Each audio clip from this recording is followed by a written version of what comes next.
Well, it's a good evening from the studios in Brisbane, Queensland, Australia. And of course, on a Thursday, we go simulcast. I've been away traveling around the Greek islands, and we've been doing the show from the laptops at various venues. Nice to be back in the studios, I have to say. Very comfortable. But nevertheless, our guest today is from the UK, and we've actually been talking behind the screens before we went live, and it's been great to catch up with Ladrhyn.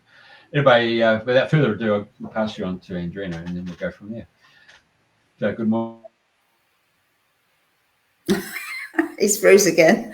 Oh, he's froze again. Good morning, everybody, and welcome to Dreaming a New Dream. And today it's another 9-9 portal, and me being all nines, another amazing day for myself on many levels. Anyway, it's without further ado, I'm going to welcome Ladrhyn Bexx onto the show. So welcome, Ladrhyn, and it's lovely to see you again. Hello. Nice to see you as well.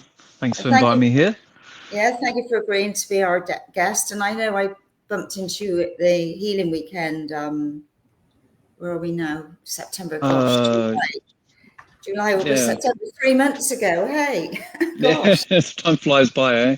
Oh, it's whizzing through. So we've had a good year, haven't we? Oh, haven't we just? I've known you over the years, and I've seen you and what have you. So, and yeah, I love what you're doing, and thanks.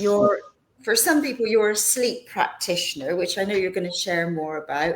You're also into lucid dreaming, a sound healer, and you run a fabulous Parsonage Side Retreat in Somerset, which we're working on at the moment. And you're going to share about out-of-body experiences, mediumship, trance states, and so much more. And I know you were talking about writing a book, and you've already written a couple, so that you're going to bring all your insights together. So let's start from the very beginning. What were the steps that brought you to where you are now? Because I know I got lots of questions, and I think I shared with you that our mum was a medium and a healer. So we had circles. We sat in when we were younger, and I can remember trumpets going around the room with the luminous paint on, and the tables moving, and all sorts of things. So none of this is new to me. So this is right up my street. So without further ado, off you go. Well, I guess my journey started when I was very young. I was in my teens. Prior to that, I did have episodes throughout my life where I did see and communicate with spirit at a very, very young age. But as I grew older, after like 4 or 5 years old, that dwindled away. Maybe it'll come back one day. But it wasn't until I was about 14, 15 years old, and I just had this really strong desire to just do something private in my bedroom, and just, I don't know, turn the lights off and light a candle. I didn't have a candle, but I just knew I needed to get a candle. And I don't know what I was doing. I had no idea what I was doing. Something guided me. It was spirit, but what, who, I still don't know. But so I didn't have these resources at that age. So my dad smoked, so I stole like a lighter and a candle from the dining area for like Christmas time. This wasn't Christmas, this was like the autumn. And I just lit the candle in front of me, put some music on, like a relaxing CD, because my dad had been into spirituality for many years, but never taught me anything, never showed me anything. It was there to be explored, but I never explored it. And so I just stole the CD and a candle, and I didn't know what I was doing, I was just like being guided. And so I lit this candle in front of me in my bedroom and just sort of sat upright, and I just started breathing really deeply. And I stopped after like 10 minutes because my whole body was physically vibrating, and I thought, oh my God, what have I done? I'm going to kill myself, or I'm over hyperventilating. I'm just going to lay on my bed and wait for these feelings to go away. So I blew out the candle, lay on my bed, and I was very stiff with all this energy. And I remember just laying there. And previously, I put a sign on my door saying, please don't disturb. And then at the time, living with my parents, I heard a knock at the door. It was like dinner's ready, come get it. and the angry teenager in me was kind of like F off, you know. But down below was my physical body speaking to my mum, saying, "I'll come back later." And I was floating in the top corner of my bedroom, but I couldn't see anything. But I felt I was up there. But I could hear somebody speaking through my physical body, and I thought, who's speaking through my body? And before I went, Your sound, have you covered up a microphone or something? Your sound's gone. I don't know when you were talking. can you hear me now? Yeah. Is that better? Yeah. So laying on my bed, I put my hands in front of my face with my eyes closed, and I could see my hands moving, and I was putting fingers up, and I was like, this is weird. So I just lay down waiting for these feelings to go, this, you know, weird sensations and experience. And that's when I heard the knock at the door saying, your dinner's ready. And the angry teenager in me was like, F off. You know, I was like, I don't know what's going on with me. And then through my body spoke to my mum saying, please come out later. And all I heard was, oh, okay. And then that was it. After that, I came through, and I just didn't understand what really happened. But then I continued doing that meditation like every day. And things really picked up for a while. I started hearing voices and seeing spirit more so. So that was the kickstart of it when I lived in Reading before we moved here. If that helps, like the kickstart of it. Yeah. So how long have you been in Somerset? October 29th, 2004, we moved here. So quite close to Halloween, one of my favorite times of the year. And my father found the place. He have you heard of the Monroe Institute in America? Yeah. So he attended there a number of times, and he really wanted to create a place in the UK that was like a Monroe Institute in the UK. So he found, you know, kept looking and looking, and it was no success. And one day he had an out of body experience himself, and he was shown the back of the property, how it is now.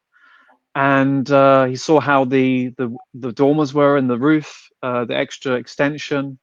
And so he was forever trying to find this place until he found this place like for sale, but it wasn't extended. So he went along with it, and at the time, it already had buyers wanting to buy the place. And so the current owners at the time were like, look, you know, Mr. Bexx, you're wasting your time. This place is going to be sold. But my dad was adamant because of the experience he had. And eventually the people who were going to buy the property pulled out, and then we moved in. And when we were doing the building work, some of the extension had been rejected because it couldn't go through because of the way it looked. So my father drew what he saw in his out-of-body experience. I guess it was a future experience he had in the future. And so he did that, sent it to the architects, and it was passed. They accepted it. So we continued. So yeah, he was obviously shown that experience for a reason. But over the years, we didn't get anything through with the Monroe Institute here. That's what we built the place for. But instead, we always had like mediums and psychics and home circles going on here throughout the years. And then about 7 years ago, we built a purposely built seance room, a blacked out room on the property. And since then, we're more dedicated to that part of life, really. You know, giving people answers from spirit, you know, communications from spirit, seeing phenomena. So it's been a long, like 21 years building the place as a family. There's still more to do, but it's coming together. Yeah, because it's amazing what you're doing, like you were saying about the gardens, and you're putting standing stones in and all sorts of things. So a secret garden, I think you said. Yeah, that's what I'm working on at the moment. It's always called the secret garden. The last owners put it in, but it had overgrown and everything. So I've ripped everything out beginning of this year. And what I'm doing, I'm putting a seating area that's sunken down into the ground with lots of like plants around. So it gives you a natural privacy, concrete path, which I'm putting in at the moment. And it would just be a nice sort of private area that, you know, we can give talks and meditations to, because the gardens are very beautiful here. There's ley lines that pass through the property. So about 5 years ago, I put a standing stone in. It's about 7 foot tall, made of limestone from a quarry in Ham Hill, about, I don't know, 45 minutes drive away. So that just marks where the ley lines cross. It's called a ley center, a power of energy. So if you know what ley lines are, it's like the meridians of our body, but on the earth, and they carry, you know, supernatural sort of energies across. And people, when they come here, they often feel like a warm hug. They feel something very beautiful here. They can't quite explain. So yeah, it's definitely a sacred place. There was also spirit monks being seen here before, so we think there was some sort of chapel here many hundreds of years ago, Right. but there's no physical evidence of that. Just more so, I mean, it's called Parsonage Side, so it's where like the owner of the church would live here. So we've got some spirit activity here, but nothing bad. It's just all positive, really. Good. That Yeah, helps. yeah. Helps, eh? Right, because I know, like, you can cover so many subjects. What would you like Yeah. to? What is the most that touches your heart and soul that you'd like to share today? Oh, I mean, I know I'm there's many. really there is. It's hard, but it's all interwoven into one, because you got mediumship, talking to spirits on the other side, and through that you have to do trance. You know, so also I have experiences through sleep, which is important, because you know, helping people to sleep, which is important, but helping people to sleep in order to be aware of their dream states, in order to connect with people on the other side. So it's all interwoven. So it's more like the non-physical areas of like contact and communication and trance. It's quite a broad subject, so it's hard to pinpoint it down into one thing, if you know what I mean. Definitely, definitely. Well, let's start with the dreams then, or lucid dreaming. Because I mean, like there's a difference between dreaming and lucid dreaming. And I know in the past I've had dreams where I've dreamt something, and then in the next I'm telling whoever about what I've just dreamt. So that's what you Yeah. call lucid dreaming. Well, lucid dreaming is being aware that you are dreaming, and you can control the dream and the environment. So you have something called reality check. So if you're out of body, or you know, in a dream world, and you can see things, and you look at your hands, and you can be like, okay, hands turn to light now. Like it's a command. So am I dreaming or awake right now? Hands turn to light now. If they glow up or disappear or do something strange, and it's like it gives you a prompt that, okay, I'm dreaming. And with that, you can control the dream into a deeper experience where you're out of body, or you have an astral projection. So it's more than dreaming. But you have this phasing level of consciousness from dreaming, lucid dreaming, you know, out of body experiences, astral projection. So you have this phasing level of consciousness where you can be anywhere between these states when you're asleep. So what would, if people wanted to start, or just say I wanted to be more aware in my dreams, because like I know in my dreams it's just like full on, and when I come back it's like I know it's been full on out there, but there's no memory of it, or there's just like a little recognition that it was just full on. Yeah, because I think, God, I've come back for a rest. Yeah. Yeah, you go to rest, but you come back to have a rest from resting. Yeah. Well, yeah, I mean, in spirit, you know, when you pass over, you don't really sleep as such. You need a break from mental doing things, but you don't get tired. So, but yeah, the dream, if you want to be aware of your dreams, it's more of a prompt, because we all have a body clock, and I'm sure all of you listening and everything have set your alarm, and then you wake up like a minute before your alarm, right? That's because you've programmed yourself to say, okay, tomorrow I need to wake up at 6 a.m. And what happens? You wake up 30 seconds before the alarm, and then the alarm goes off sometimes. So we have a body clock within us that we have programmed ourselves, that we're like, okay, I need to get up at a certain time. So it's all about prompts and, you know, affirmations. So when you're in bed, you just need to say every night, like, I will remember my dreams tonight. I'll be aware. I will remember. And most likely you will. On average, for me, I probably remember between 5 and 10 dreams per night. And I can, you know, describe certain things. but the most I've ever had experiences in one morning, I think, was about 38 dreams in one go. Oh my God. And this was the time when I was documenting so many of my experiences that it took me like 3 hours in the morning to like write things down. And I thought this is taken over my physical life, you know.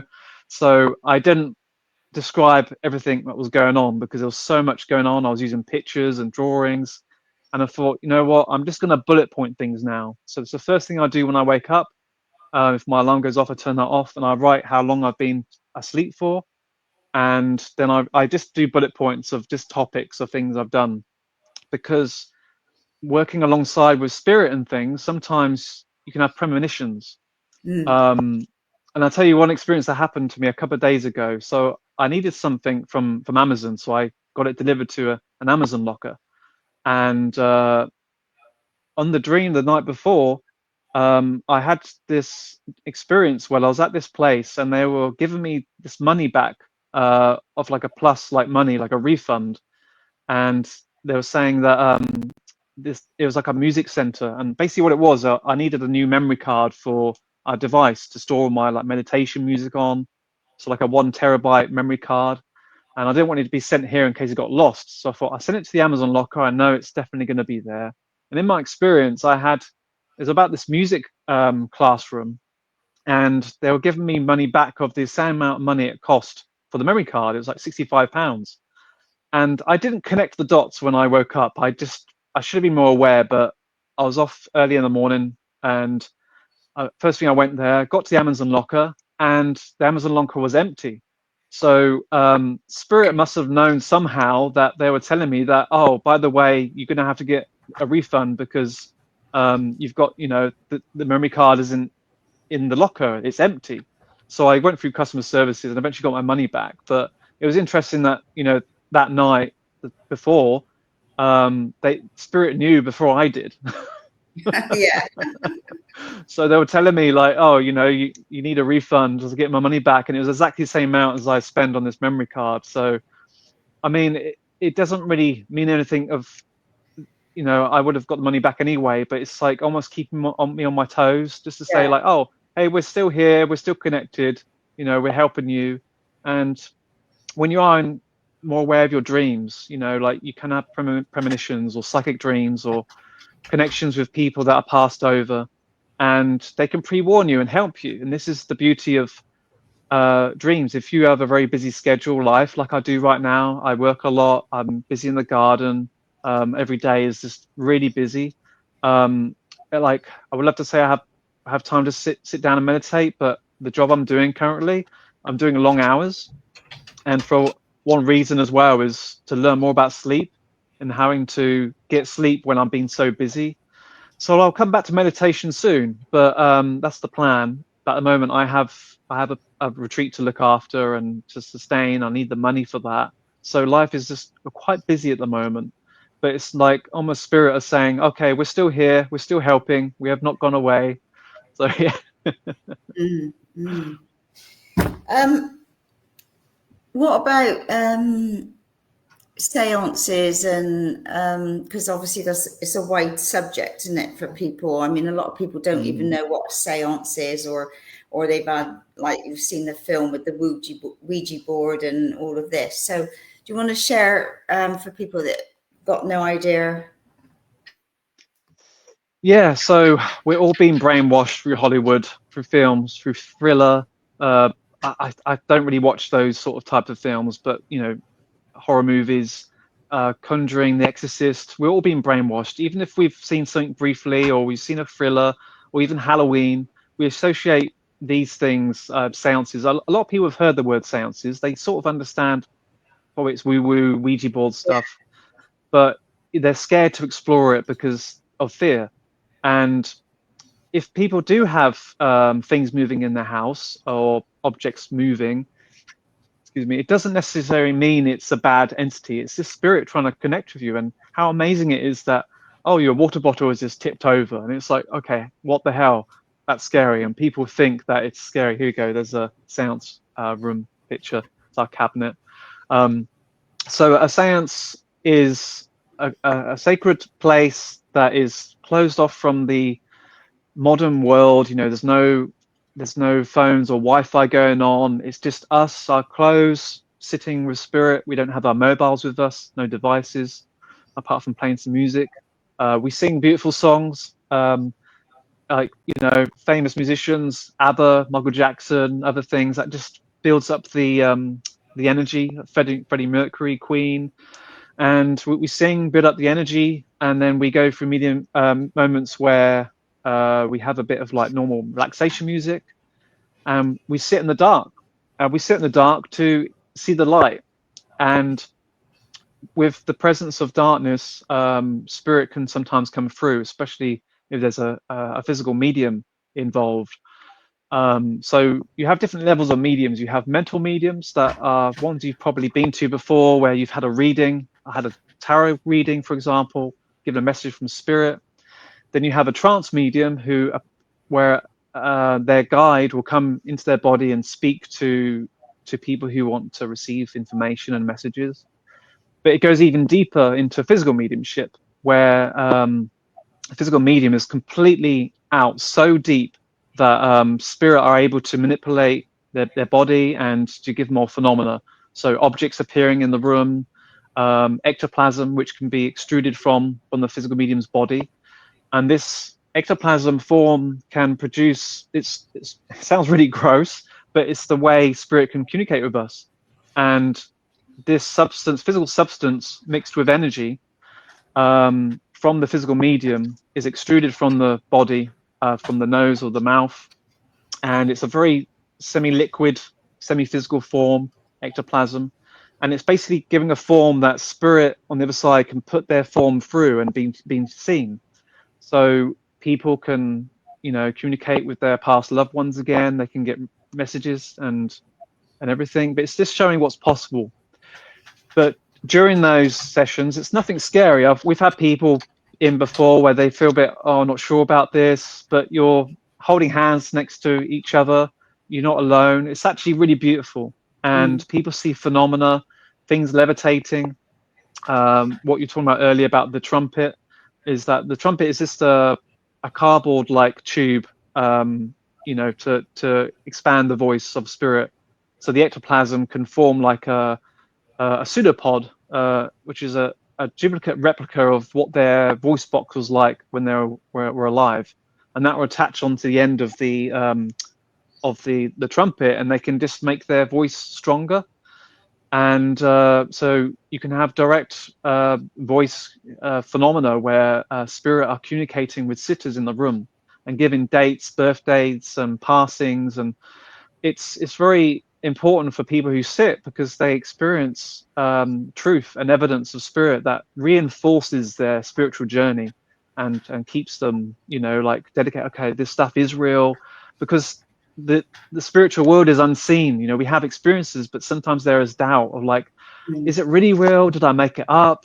But then when you see something physical in a séance, then it just keeps you more aligned in that area. But going back to Ouija boards, we do use Ouija boards, but not the typical one you see and you put your hand on. We have a talking table. So it's a very large white table from IKEA that we got, and we put letters around the outside with yes or no and numbers, and in the center is a red heart, and we have a little table with a little table called a planchette with wheels on underneath, and we all put our hands on top, and it will turn and rotate really fast to build up the energy, and we can communicate with spirit. We always do an opening prayer beforehand, but we've had so much evidence. We get a lot of rescues as well, people, spirit that are lost and trapped, and nothing bad. It's just like children that have like lost. They're trying to find their mum.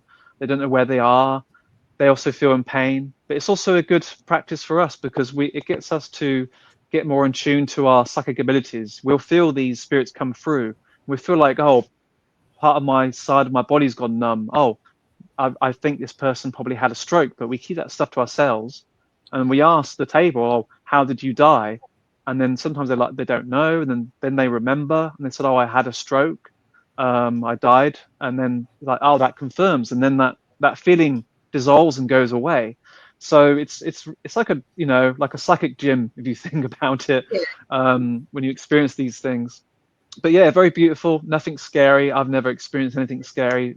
20+ years of doing this. It's more open up your eyes and phenomena. This is my life every day. I experience things, and it's the norm for me now. Yeah. So I know all what you're talking about. Like I said, we grew up with all these sort of things, but when the trumpet was going around in the room when we were younger, it was a metal trumpet. It was the real deal then. Yeah, yeah. Don't make them like they used to. Yeah, we've had metal ones before, and they're great. We've actually got a cardboard one. It was used by a medium, and you can still see the residue of ectoplasm left behind. Really? So yeah. It's not ectoplasm, but it's just the moisture attached to it. So it's really interesting to see. But yeah, we've seen some great stuff. We've seen some manipulation of energies. We've seen apports. We've had a few famous physical mediums come in, as well as some very private ones, because not everyone wants to go public with this. It's a very dangerous subject for the medium, really. But there's one famous physical medium who's alive today, called Kai Mugger. He's based in Germany. And yeah, first time I sat with him, I got an apport handed to me, and it's this here. It's a little statue of Kabiru. And I put this on for a necklace, and in the dark I saw it in light, but he had short sleeves on, and an apport is basically an object that is, I guess, like spiritual lost property. These are items, gifts that are discarded, unwanted, that are either lost or. So say you have a friend, like a relative, who went to Bali and they got this for you, and you put it in the drawer and you didn't want it, you passed away, that drawer gets like thrown out into the skip or whatever. Spirit actually take this item and keep it safe for a while, and then to give to somebody else in a circle, or not just in a séance, but in physical reality, just an apport it. So how it appeared was Kai was in front of me.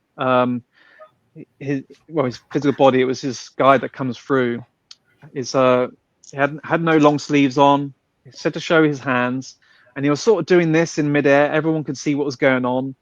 And on the third, like this, I had my hands cupped underneath him, and I felt this pressure of air the second time, and I thought, nah, nothing's going to come through. But then after it like dropped to my hand and out of mid, like in thin air, and I was like, oh, what is it? I couldn't see because it was quite dark in the room with a little bit of red light, and I was trying to feel it, thinking, what is this? And it was really interesting. Before I went into that séance, I was remembering Bali. I was just thinking, reflecting, like, how I missed going to Bali and how beautiful it was, and the statues around, and yeah, it looks like something from like a Balinese like figure that you get in the temples. So that was quite a confirmation for me, because I didn't tell anybody, and I can't remember the message that was given to me, because I was like in shock, like this object just appeared from nowhere, and I'm thinking, okay, he's talking to me about a message, and it's not going in my head. I've got this object and think, what is it? What's going on? How did this happen? But the biggest object I saw was a green Tara statue. It was about this size, and it appeared in front of my foot about that far away within seconds. This was through Kai again as well. So yeah, really, really fascinating. It just shows what's possible with spirit and what they can do. Yeah. Interesting, because like with all of these things, you've got to be with the right people to sit and build up the energies, haven't you? And I know with the Ouija board, I mean, you've seen films where they get all these messages and they scare people and frighten people. And I know we've had messages like, lifetimes ago now, it seems, where we've had proof, different things have come through, or names and what have you, and when it's been checked out is, but obviously this is building up, the right people to sit in the right group. You can't just sit and start things off, you've got to build that energy up, haven't you? It can take years, yeah. I've heard of circles who have sat for like 2 or 3 years and nothing happened until 2 or 3 years' time. Some things happen. You hear some knocks and taps, as they call it, but this is a very slow process. Energy has to balance, and the energy of the sitters has to be in harmony.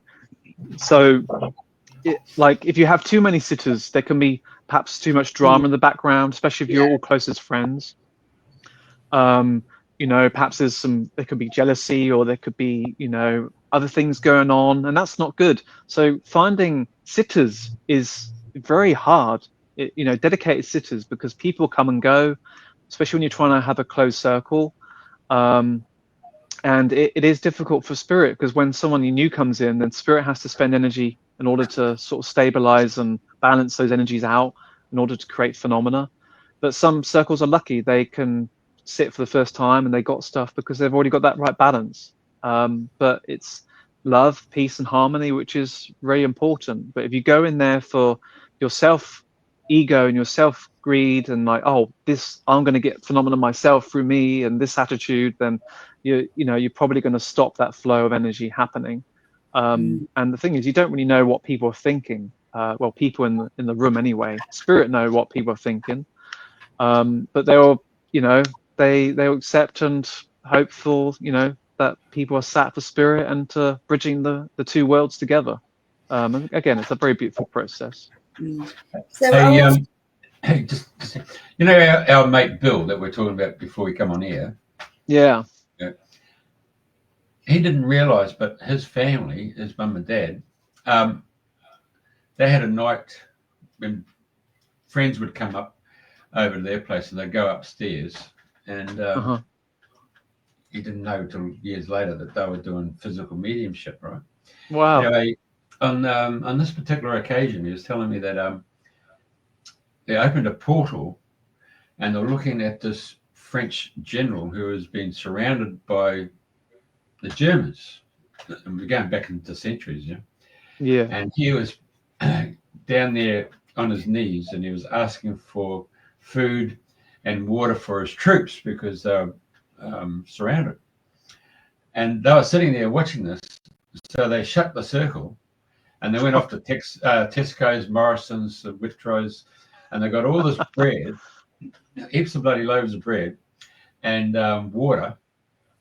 They came back, put it into the center of their circle, opened up the circle again, and lo and behold, it traveled from their time frame back to that guy, whatever century it was, and manifested just as when he asked for it, he received it. Yeah, very phenomenal, isn't it? Yeah, I wonder what they thought. Like, oh, what's Tesco's? Where's this come from? Is that God? Like, yeah, that's amazing. I'm sure they took off all the wrapping and all that stuff and just left the loaf of bread. But as for the water, that's amazing. It would have been in plastic bottles or whatever it was. But I mean, that goes to the point of time, isn't it? Like, no, it enhances the Christian concept of God knows your request before you. And so for a situation where you've gone and asked, here's a general who's gone and asked, they've gone in another time frame and shut their circle down, gone off, and in their linear time has probably spent an hour or so getting all the stuff to come back and then reset the whole circle, and then it's traveled through. And no sooner that guy's finished his prayer, boom, he's got his food and he's got his bread and he's got his water. So, you know, we're now dealing with different time dimensional space, isn't it? Yeah, that's perfect. Yeah, so objects that come into the space are called apports, but the ones that leave the space are called asports. So, yeah, they asported all this bread and water. That was great, you know. Love to hear their side of the story. Yeah. And Bill amazing. Many ports, didn't he, in his place? Yeah, on his heating room, on his roof. He said he had to go down to the Sug Centre every few months to get rid of a load of keys because he didn't know what to do with them.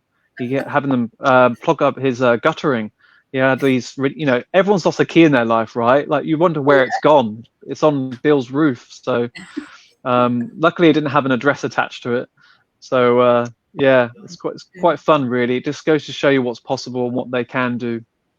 Yeah. Yeah. Not for the faint-hearted, eh? No, definitely not. Yeah. So we're really talking about a time dilation field here, isn't it? Yeah. Yeah, well, you think about Einstein's the Einstein bridge, a Rosen bridge, where you bend time. If you have a bit of paper and you do this, and you can, from one point to another. That's supposedly how they do it. I mean, on the other side, you've got a scientists, you've got chemists, you've got researchers. They know things about quantum mechanics and things, and that's how they manipulate this energy. They understand these laws of physics and everything. There's quite a famous thing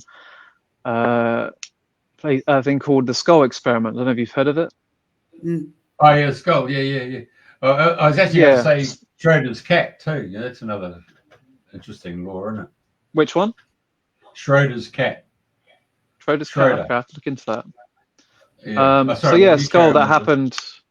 Yeah, skull happened between I think 1991 till 97 or something, many years ago in Norfolk in England, and in the end it was just 4 people that sat, and they built up all this energy and phenomena over the years that they were working with this new creative energy. So they had this glass dome, and they were able to work with spirit and store that energy, the creative energy, in the dome to be used later. But they had supposedly like all sorts of scientists on the other side that are past who are working with them and giving them evidence. So they had sealed film in a container that wasn't opened, and they got spirit to manipulate those films and to put pictures on. They got them developed, and they were seeing all sorts of things. Really, the whole length of the film had all this like writing and other things. So very evidential. It's one of the most evidential spiritual things that's out there. Really, something worth looking into.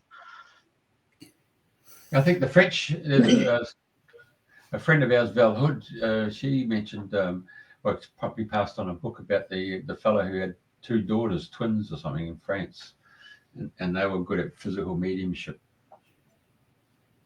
It was not what Mary and Margaret Fox was. It wasn't the Foxes. It was somebody else. No, it definitely wasn't him. No, it's French. Yeah. But I'll tell you what, a guy from America, was a guy called Michael Shane. He came out to Australia. Yeah, we've seen him a few times. Yeah, we've had him here. Yeah, he when he's apported, he says it usually gets triggered by sugar. So he was eating some sort of bagel at the kitchen, and then he said, "Okay, something's going to apport. I can feel it, the build up of energy." So we had a sheet ready, and all these crystals came out and rings, bone dry, no food attached to it, and he just literally ate, a load of food and had like a coffee, and then he started apporting this ring and some crystals, and yeah, we've had him over a few times. His billet readings are really, really good. So billet readings is everyone has a question they ask. They write on a bit of paper, fold it over. They don't put their name on it, and they all put it in this basket. And then he gets blindfolded. He puts coins over his eyes, then like 2 blindfolds, so he can show that you can't see anything. And he basically puts his hand in the basket, and he can read like through the paper and give an answer to people's questions. Very evidential. He's a good medium. Yeah. He's a bit precious, but Sorry. he's very precocious. He's a real princess. Yeah, he is. Yeah. I don't think that's why he's come back to Australia, because when he actually works, he gives 150%. He is a phenomenal man. But then when he comes back into his human form, he's the real precocious princess. Yeah, everyone has their own requirements and needs, but it's who he is, and everyone works different. There are some people around the world who are just as good as these public mediums, but they just don't want to go public because of ridicule, fear, and they don't want that attention. We've had a few mediums here already who have gone through a lot of hardship in their life and doubt and criticism. Imagine waking up every day and getting messages, and it's usually people that have never sat with these mediums at all. They don't understand it. They've never sat with them. Also, it's jealousy. There's a lot of jealousy in spirituality, a lot. And this is why, as I said earlier, having sitters is very difficult. You can completely sit on your own as well to develop, and developing physical mediumship can take many years. A famous medium, Colin Fry, was a physical medium. I think he's passed over now, but he sat on his own for many, many years to develop. and you don't need anybody really. So yeah, it's quite phenomenal. So Colin Fry, didn't he set up or didn't he use his money and his TV income, then he went over to Sweden or something, the Schomburger Institute, and kicked that on again? I can't remember. I know that he did have like a TV series, things that he did where he was giving messages and stuff, but he had a side name. I can't remember his name now. Beginning with L, Lawrence or something like that. He went by that name doing his physical medium stuff, but he went by Colin Fry as his platform, sort of clairvoyant. He was a very good medium. Yeah. Andrena? Yeah, right. You've put something that Carol shared. Helen Duncan was a famous wartime materialization medium in whose presence 2 sailors appeared and announced they had died, which no one knew. Hence, she was prosecuted under the witchcraft law. Yeah. One of the last people to be committed the crime of a witchcraft act.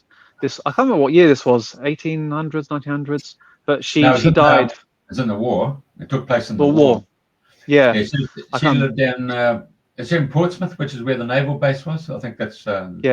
She was Scottish, but she travelled across the UK, and she was actually told by governments or whatever to not do the séances anymore. She was, I think, she was prosecuted for holding them. It was illegal or something at the time, and so she did it in secret because she had this gift. And then this a boat went down, and no one knew about it because it was very secretive. And when this man came through a physical séance, her physical séance, to speak to his mother that was present, I believe, or father, to say that I've just died on the HMS Barham, I think it was. And then the word got out, and then during another séance, the door got broken down by the police and interrupted her state during ectoplasm. And as I said earlier, ectoplasm is what extruded from the physical medium. It's energy based, creates a lot of static and energy, spit up by spirit, can take many years to form over the years. But during a séance, it can extrude from the body. The medium is completely in trance, and if you disturb the session with light, for some unknown reason, I don't know yet, but the ectoplasm can react against light, and it can coil back into the body very fast. And because it's creative energy and static and everything, it can burn the insides.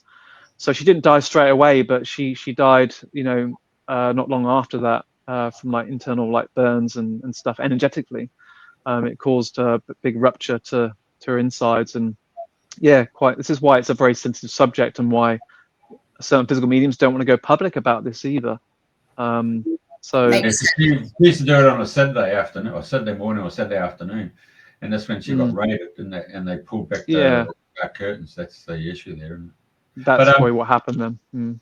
To the benefit of everybody else, it was Winston Churchill who got rid of the Witchcraft Act, and he said, if we're going to win this war, we'll take anything that's, even if it's from the supernatural, Yeah, and he still comes through séances now to talk in through various people. He attended them when he was here, and he's very much his passion as well. So it's good that he still has this connection, and that You're talking about Winston, connect with him. Yeah, Winston. Yeah.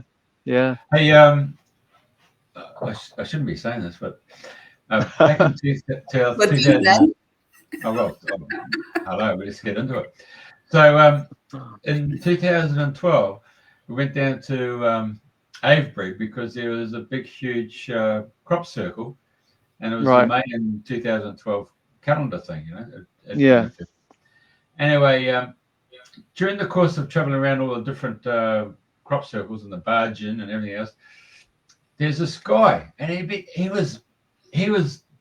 turned up on these 3 locations, 3 days. He was there at the same spot. I realized this guy's following us, So I stepped up to him and I said, "Listen, mate, I know you've been following us for the last 3 days, but after here, we're going down to the red line down here, having a cider or something. So if you want to come down, you can tell us why you're following us, He said, "No," he said, "I'm on bloody holidays." He said, "But I'll join you."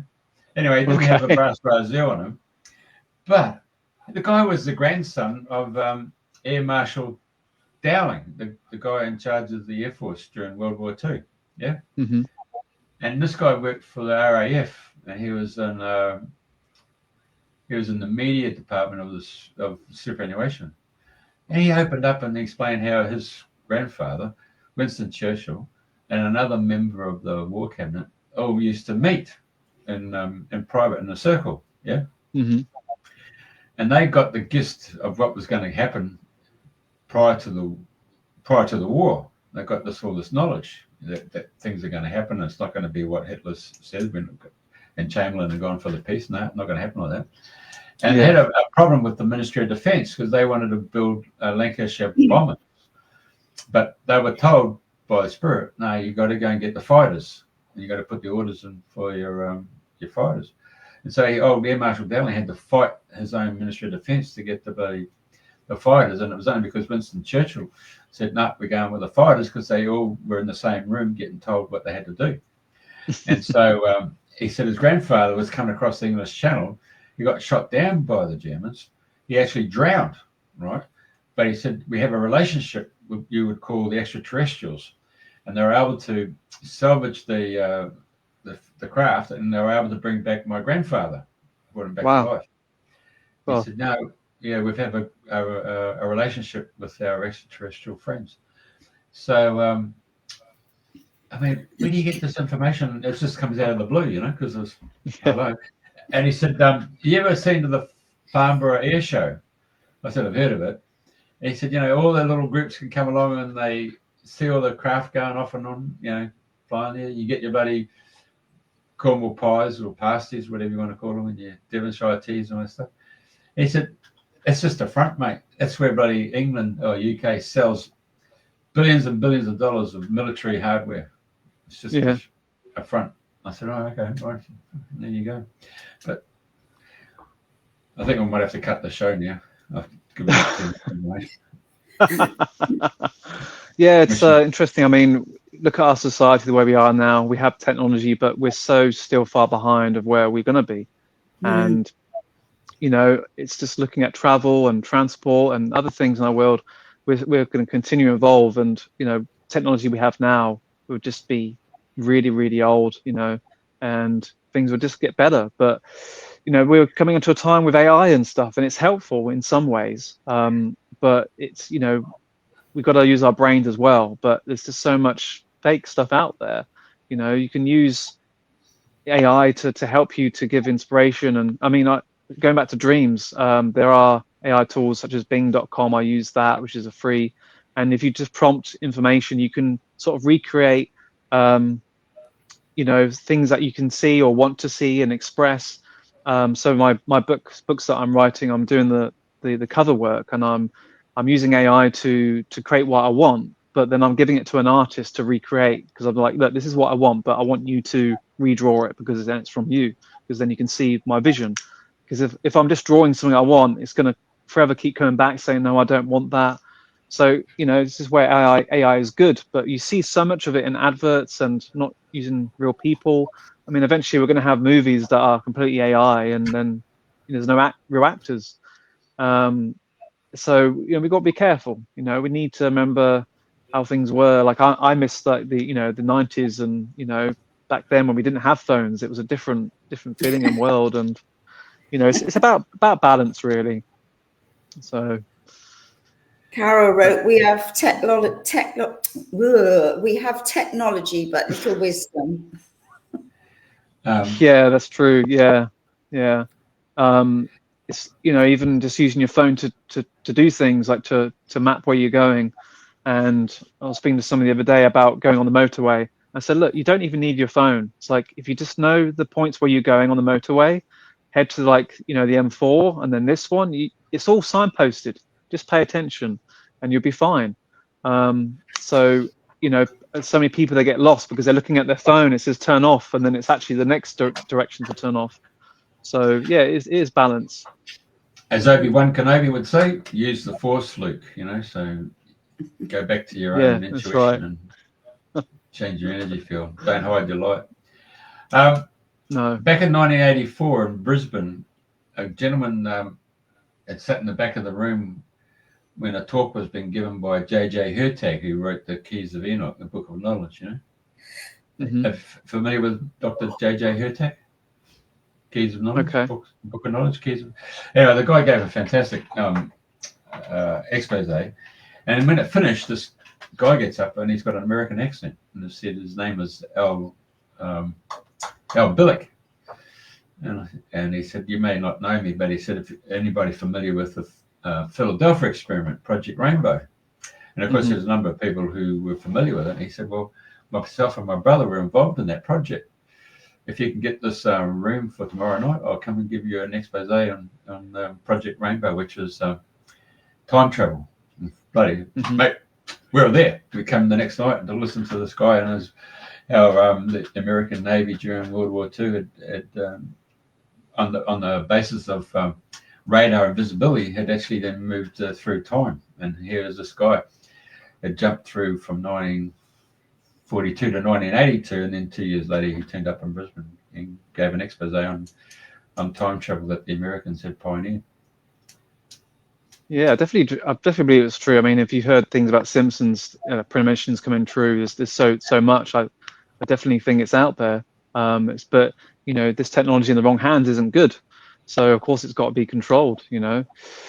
So yeah, it's a difficult one. Laws of nature. I was even talking to my girlfriend the other day about there's a lady called Alyssa Carson. She's supposed to be one of the first people to go to Mars, and you know, physically. And I know about this for some while. It's like there's a time dilation. Do you know about this? Like if you leave Earth, time like speeds up almost or slows down. And I know this because supposedly on the ISS, the space station, they have to adjust the clocks because it's out of sync. Something to do with some sort of time dilation of time where if you're not rotating or going at a certain speed, then time speeds up. So it almost shows that, you know, we are in some sort of simulation on Earth. And that if we were to bend time or travel backwards or something, then we can potentially go back in time with the right technology. It's just stuff we don't understand fully that, you know, isn't bound to our current laws of physics and stuff here on Earth. Because there's a lot of people that say they've come from the future to give you the messages. And you think, well, it's already happened. It's already mapped out. We're just going through all of this. So we sort of get to that step, if you know what I mean. Yeah, I mean, I know the future is a moving target, but you know, spirit have an understanding of what is going to happen, and it's not like looking at the weather. It's like, you know, I think they can perceive. I think we live in a very linear time where spirit time doesn't exist at all. We've heard that, Yeah. But you know, they've given me so many information about the future. I've had so many. I'll give you a couple of examples. So, you know, especially where like lucid dreaming occurs, but also in you know, living time, being awake. So one was before COVID. I was living in London at the time, and I didn't hear spirit, but I felt a very strong presence of saying to me, come back to the countryside. You need to come back to Somerset. Something big is going to happen. And this was in 2018. And then I was here, and I just felt it was very strong. I needed to be here for 2 years. And then I was driving through Asda car park, and I stopped because I could feel, and the spirit saying to me, like, something big is going to happen soon. Be prepared. And I was like, well, I don't know what this is about. I dismissed it. So I would have stayed in London otherwise, but I came back here. And then that's when the pandemic happened. So I was like, okay, this is the big thing that was going to happen. But they didn't tell me what exactly.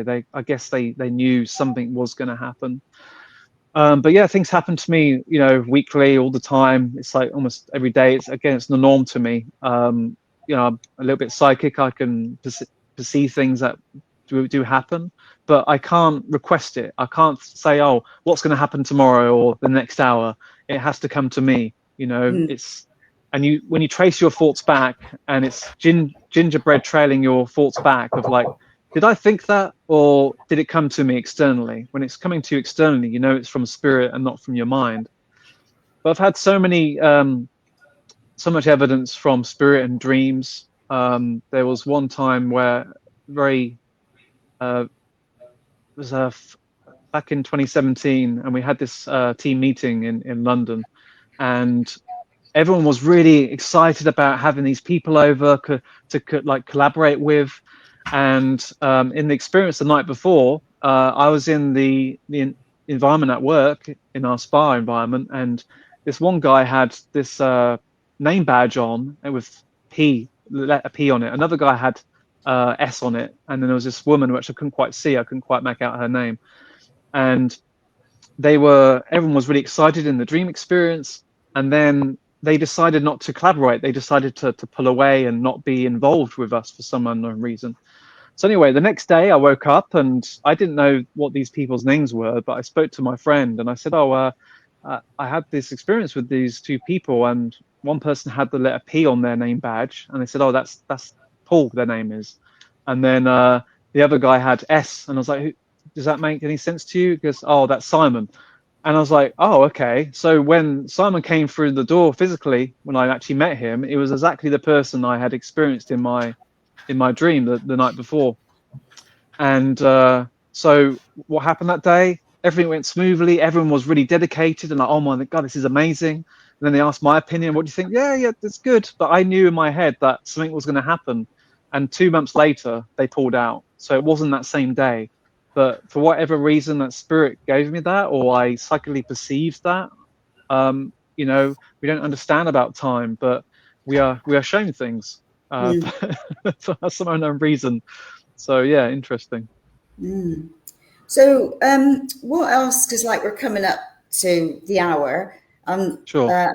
That's not set in stone. So what else would you like to share with our listeners today? Is there any other messages that you would like to get out, or ways of being, or if this is going to help in any way? Because we are in very challenging times, aren't we? It's like we're in the holding bay at this moment. Yeah, but hang on a sec. Yeah. Ladrhyn, didn't you go through the Monroe Institute? Yeah, I've been there once myself. I did 2 programs. I did the Gateway Voyage, and then I did the week with Joe McMoneagle, famous remote viewer. Had some really good experiences there, and yeah, really good. So what we're doing here, we don't do that anymore with the hemisync and stuff. But as I said, like I've been quite busy doing the gardens here. I've just taken a few years out. But next year I'm hoping to get back into my therapies. So I've redone my healing room here at the retreat, and I'll be giving like massages, healing. Just people want to go for a walk and a talk, for their problems and worries. I'm trained in like mental health. So we have a nature reserve next door. So if it's not raining, people can pay for my time to, just have somebody to talk to, have some healing, have a massage, eat some healthy food. So it's like a mini one-to-one retreat, basically, that's giving people that time, because I've been through some challenges in my life. I know it's difficult, but I've got through them, and I know a lot about health and sleep, mental health. Everything's about balancing, really. But if people want to learn more about how to get to their better selves, I'm still learning myself. I'm not saying I'm perfect, but if people want to feel better in themselves, then I have that space to be offered. Not at the moment. I think I'm busy in the garden doing things, but I'm looking to host that more next year. I redone my therapy room a couple of months ago in preparation for that. So I use light therapy, sound healing. It's a range of different tools, but it's sort of like suited, tailor-made sessions for that person. Perhaps they need, to release some tension out of their body. I'm training massage, and just get some healing, just get some, physical time, presence time, because so much is online now, and people do need physical presence. People, physically. Did you ever go to the Arthur Findlay College over at Stansted? Yeah, I visited. I did have a look. Went in. I didn't attend anything. I just went there just to have a look at the day. But they have a lot of things about like mediumship and stuff like that. But they're set in their ways. They have certain protocols, which is great. But this is what I want to leave here eventually. I want the retreat to continue being a retreat, but I want it to eventually be left as an organization that people can come and experience and learn. That's the wish for me anyway, but we don't know how the future plans, but that's what I would love to happen. And this is why I'm trying to plant the seed for the future, doing the secret garden, having the gardens for people to walk around, just a sanctuary that people can come and enjoy. I'm planting lots of really rare and exotic sort of fruit trees. I've got avocados, lemon and citrus. I've got plums and peaches and all sorts of things growing that people can come and just pick and just, I don't know, enjoy, So. And I think that's what a lot of us want, is that sacred sanctuary, where you've got all these things on hand, where people can come, they can be, they can sit, they don't have to do anything. There's so many now wanting the bigger picture of, what could happen, especially now more than ever, because there's more and more people awake, or aware more than awake, of what's going on, and looking at things slightly differently that they may have before. Well, yeah, definitely, it is. At Bill's place, a lot of people will go to his garden and just sit right under that apple tree, Yeah, definitely. That's good. I mean, we have 2 resident mediums that live with us as well. We have a medium, Sue Payne. She does readings. A lot of it's online, but also in person. And then we have Neil here that does trance and healing. And so it's a little community that's growing in a way. It's nice to have. It'd be nice to have more people like that here. That'd be a dream, really, that people can live here full time and, offer their gifts and just good sitters. As I said earlier, having dedicated sitters is very difficult. But even having people who don't want to be mediums or whatever, they just want to be here because they love the energy. And we've had a lot of people like that, and that's what's important. It's like when you go to Glastonbury, they say Glastonbury is difficult because there's too many chiefs and not enough Indians, and it's true in one way. But you need that balance. You need to be both a chief and the Indian. A sitter and a master. We're our own masters. It depends where you're heading, and this is the beauty of life. If you've more successful at like cooking and doing that, then that's where the healing is. In that food. Everything's about balance. Well, most indigenous tribes on this planet have always had a seer or medicine man, medicine woman, haven't they? So I mean, it's quite a common occurrence as part of life itself. I mean, in the Maori and New Zealand traditions, I mean, if you ever watched Once Were Warriors, you'll find that the tribe, there's a family, like a line of families who will say, right, they're the warriors, and then there's the royal family, and then there's the medicine family. They all come down that particular line, the shamans and stuff like that.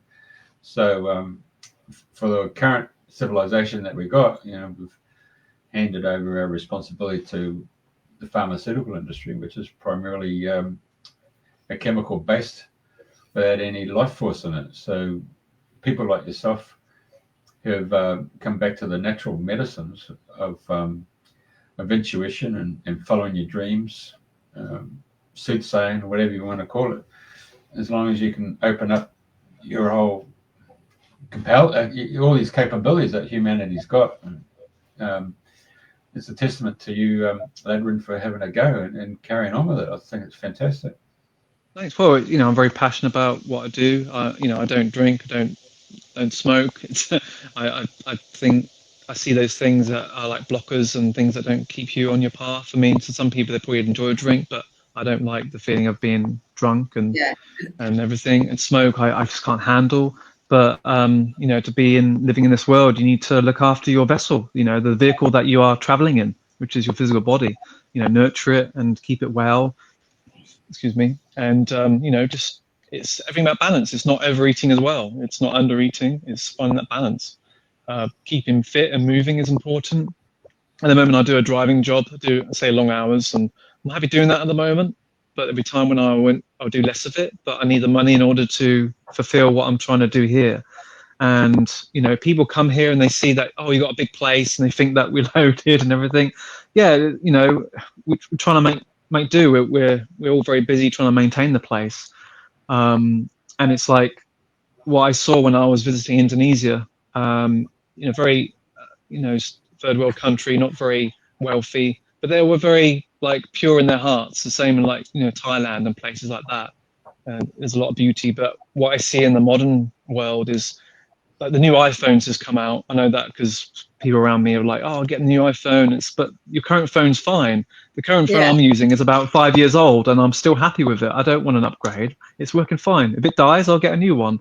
But people, greed is a big thing in the world, and people who have more things, they don't feel like they've got enough. It's almost like a mental problem where you have everything you need. When you leave this world, you don't take it all with you anyway. So it's about balance. You've got to enjoy the things that you love, and clothes and everything, a good home. But it's having ample, but not too much being greedy. It's everything's about balance in life. That's how I see it. Totally. Wonderful. Okay. Was there any last words you'd like to impart us with?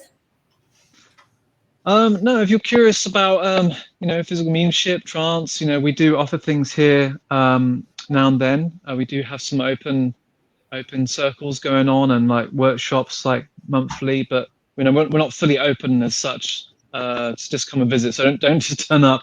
So if you're interested in learning more and you're in the area, or perhaps you are already a developing physical medium or trance, and you want to learn about healing, get in touch, because we're trying to build up a community here. And if people have a gift, then we'd love to hear from you, and host you here, etc. So that's our passion. We want to, things that I've seen in seances is where we've seen phenomena and communication, and it's something you can't really find anywhere else. And I'm not saying that we have it all. There's many places around the world. There's, in Australia, you have the Wallachia Development Centre. People who are in Australia, they can go somewhere. There's places all around the world. But if you are in Somerset or in England, then we're one of the very few places in the UK that offer a dedicated, purposely built seance room for development. We've hosted physical mediums all around the world, and had some really emotional times, and good emotional. Seen some good happy tears, and people, be in touch with their loved ones. That's our passion, and we can see the benefit from it, and that's what we're trying to do. So, thank you for having me. Stop trying. You are doing. Sorry? Stop saying trying. You are doing. We are doing, exactly. Yes. And it's brilliant. So fabulous what you're doing, and fantastic. And maybe when it's all ready and you're going to have an open day or whatever, you have to come back and have a share. Yeah, definitely. Yeah. All right. Yeah, thank you. Thank you Thanks so for having much. me on. It's been an thank you too. Right. And thank you so much. And thank you everybody for tuning in this week. And same time, same place next week. Thank you very much. Thank you. Ciao. That's all right. I just want to put the map up there. Okay. Thank you. Buddy, brilliant, mate. Thank you very much. Well, thank you. Just stay with us.